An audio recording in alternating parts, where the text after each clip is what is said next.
आज 350 तुम्हा दोघांवर गुन्हा दाखल करेल. कुठून आली एवढी हिंमत? हो हो आली हिंमत. ही देखील डॉक्टर बाबासाहेब आंबेडकरांनी दिलेल्या संविधानामुळे आली.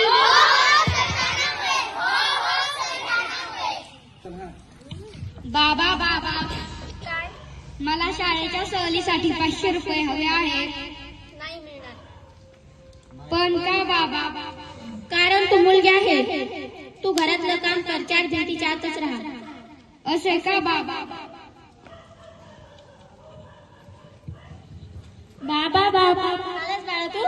आम्ही मुले पार्टीसाठी बाहेर जाणार आहोत, त्यासाठी मला फक्त 5,000 रुपये हवे. हे घे 10,000 रुपये, जा पार्टीला एन्जॉय कर. हे काय बाबा? मला शाळेच्या कामासाठी मी तुमच्याकडे फक्त 500 रुपये मागितले, तुम्ही त्याला नकार दिला. दादाने पार्टीसाठी 5,000 रुपये मागितले, तुम्ही त्याला चक्क 10,000 रुपये दिले. तू मुलगी आहे, तो मुलगा आहे, त्याला काही चालेल, तसं तुला चालणार नाही. पण का बाबा? आता जग बदलले आहे. मुला मुलीत काही भेदभाव राहिलेला नाही. मुली मुलांच्या खांद्याला खांदा लावून अग्रेसर होत आहेत. मुलगा आणि मुलीमध्ये कोणताही भेदभाव करणे कायद्याने गुन्हा आहे. कोणी दिली ही समानता? ही समानता दिली भारतीय संविधानाने. संविधान काय आहे हे संविधान?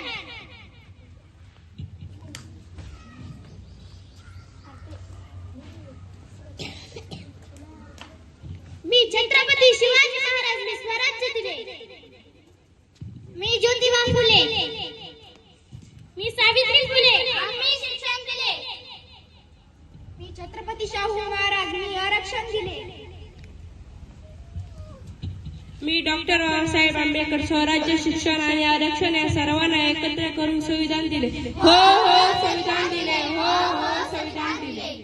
संविधान काय घडवले या संविधानाने? मी